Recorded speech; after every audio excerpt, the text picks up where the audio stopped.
Tem crente, irmã Laodiceia, que anda prostrado. Você conhece o crente prostrado? E aí, irmão? Como é que tá? Jacó estava passando uma dificuldade grande. A família de Eliane tinha sido indo embora. Agora ele estava esperando o irmão para matar o irmão ou morrer pelas mãos do irmão. Deus não quer você derrotado. Deus não quer você com a cabeça caída. Deus não quer você de cabeça no chão. Tem crente, irmão, qualquer vendavalzinho. Por que o senhor fala isso, pastor? Porque você não sabe o tamanho do vendaval que eu passo. Tudo que acontece de bom na igreja é a igreja. Tudo que acontece de ruim na igreja é o pastor. Tudo que acontece de bom não é a igreja. Tudo que acontece de ruim é o pastor. O crente desvia, a culpa é do pastor. O crente não canta, a culpa é do pastor. O crente fica desempregado, a culpa é do pastor. Oh, meu querido, o crente se separa, a culpa é do coitado do careca. Ninguém viu a desobediência, ninguém viu a falta de dízimo, ninguém viu a falta de oração, ninguém viu a falta de comprometimento, só viu que não veio mais na igreja por culpa do.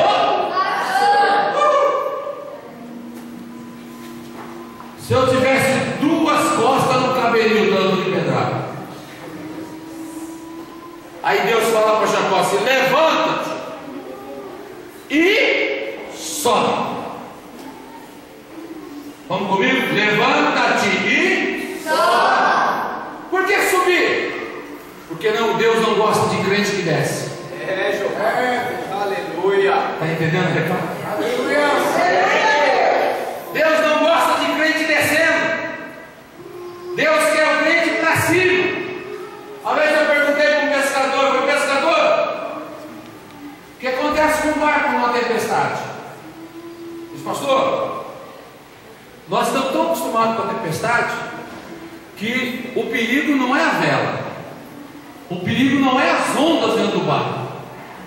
O perigo, pastor, é o motor parar. Diga para mim, por quê, pastor?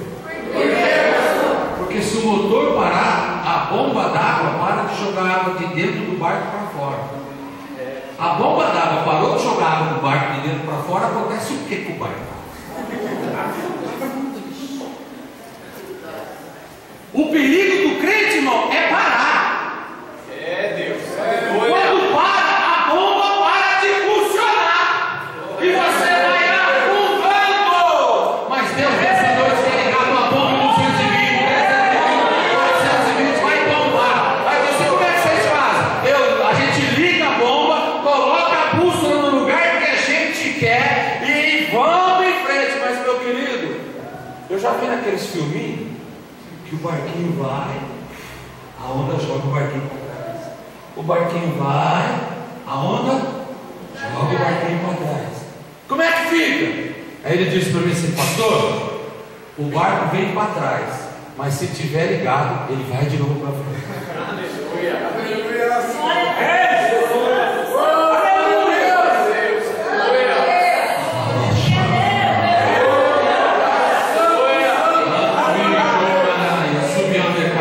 Pode a onda te jogar para trás, mas se você estiver em pé, se você estiver ligado em Deus, e reto na direção que você quer, vai para trás, vai para frente, vai para trás, vai para frente.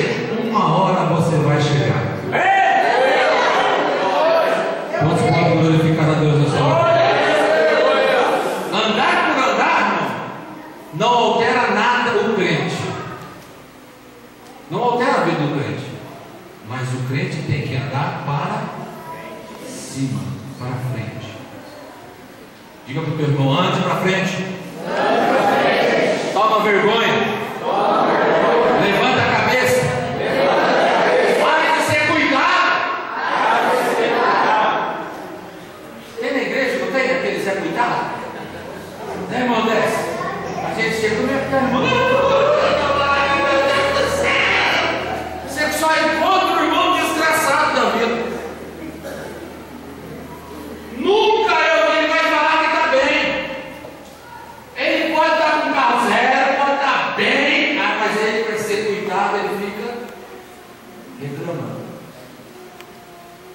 Deus nesta noite.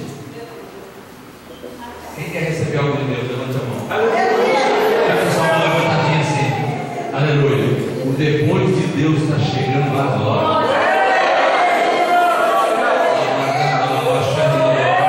Você pode levantar as mãos e balançar assim, Senhor.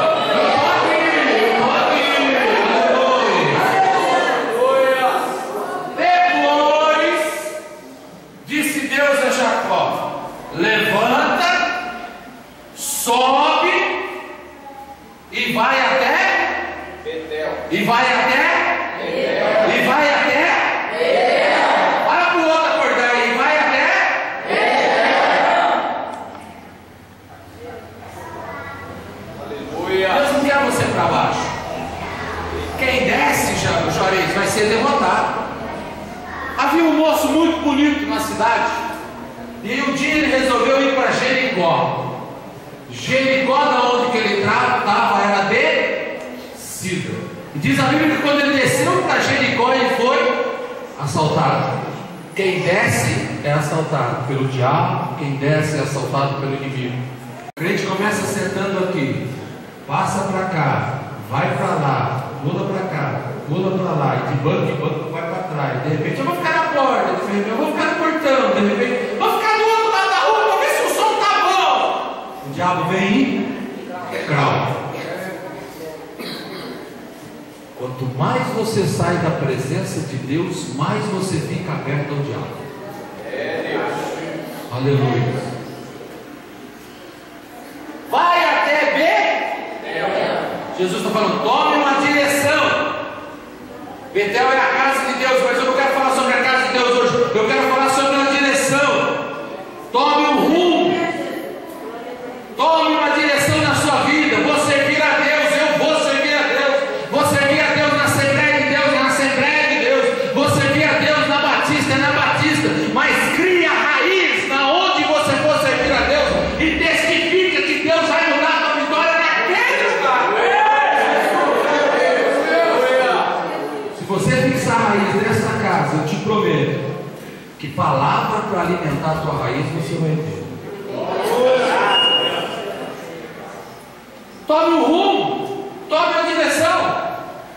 Tomar rumo, tomar direção, tomar posição. Levanta, sobe e vai andar, meu querido. Nada que é parado cria valor. Tudo que é parado cria porcaria. Leite guardado sem movimento, azeda. Suco guardado sem movimento, estraga. Água parada, estraga. Corpo parado, fica duro. Por que você acha que o cara quando está lá no hospital, Sabrina, durão? Aí vem a enfermeira, levanta o braço, levanta outro, levanta a perna, levanta outro, vira para cá. Por que você acha que eles fazem isso? Para quê? Diga não. Para não atrofiar os músculos, para os dedos não ficarem duros. Eu vou falar. Eu não mando recado, eu escrevo conto de história, o que Deus manda falar eu falo, porque eu tenho que apresentar vocês para Deus. Tem crente, irmão, que está precisando treinar a garganta, está treinando a língua demais. Treina a garganta. Como, pastor? Dá glória a Deus. Aleluia. Esqueça do outro, senão vai atrofiar a tua garganta. Vai atrofiar a tua vida. Nós tivemos 21 dias de oração com um monte de gente fazendo exercício espiritual. 21 dias de oração, Adriano, com muita gente fazendo malhação espiritual. Tinha gente que já tinha perdido colesterol, diabetes, ácido úrico, espiritualmente falando. Agora já estão tudo gordo de novo. Porque só vem para a casa do Senhor trazendo lista. Certa vez uma pessoa estava conversando e eu perguntei assim: se Deus, Otoniel, te desse 10 minutos, Jesus descesse e fala: Otoniel, sim Senhor, eu te dou 10 minutos para você me falar o que você quiser. O que você faria para Deus? A irmãzinha falou: pastor, eu ia ficar muito contente. 10 minutos eu ia. E ela me deu uma relação de mais de 70 coisas que ela ia pedir para Deus. O outro irmão estava do lado, já estava chorando, boca aberta. Então, pastor, eu tenho 10 minutos também. Tem. O que você faria com Deus em 10 minutos, não é? Eu ia agradecer. Isso, mulher, que eu queria que eu. Aleluia. Eu faria isso, eu cairia nos pés de Jesus e começaria